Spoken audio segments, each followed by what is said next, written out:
Well, this slough is an unusual place because it's a spot where there's relatively or no slow water or no flow at all, which is what the spotted frogs need in order for the egg masses to develop and so that the babies can hatch in a safe environment. And this slough provides that opportunity.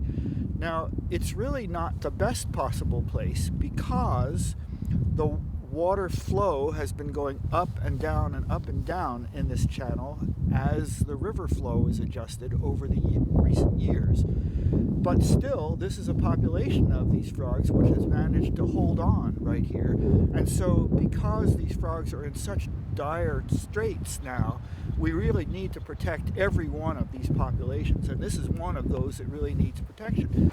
All of us in Central Oregon rely on this river. There's enough water. We can have water for fish and farms and families.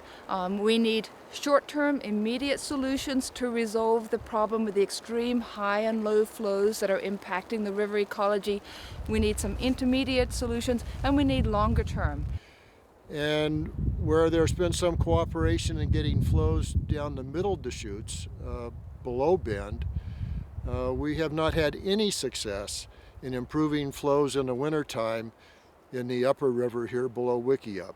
Even this year, we could reach October of this year and not turn the river off like has happened historically. We could keep it at 300 cubic feet per second, let the river ecology recover, and we can do that this year through policy measures.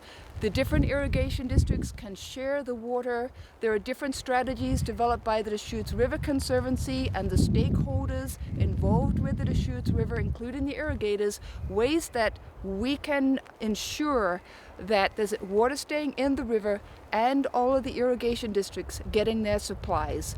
The river's banks have vegetation which are tremendously important to the animals and plants that live here. The bottom of the stream, which is called the benthos, that's the most important part of it. People don't even realize that. The stoneflies, mayflies, caddisflies, and little midge larvae live in the bottoms here. The rocks and the gravel in the riffles is vitally important. The little algae and diatoms that cover those stones in the stream. All of that is affected by flow regime, and you can't just turn it on like a hose and turn it off like a hose and expect nature to go on its merry way. Do you see the Central Oregon Irrigation District willing to cooperate?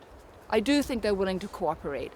I think they need the public to both support them and give them a good nudge and say, guys, we know that change is hard, but it's time, and this is everybody's river. If we want a sustainable future for all of us, then we have to change. We're hoping that those times are changing, but it's going to have to be a change in the attitude of some of the irrigation districts who have stonewalled a lot of the efforts that have been put forth to try and get water back in the river. We can have a recovering river this year if there's enough political will and everybody is prepared to collaborate and to share this wonderful resource.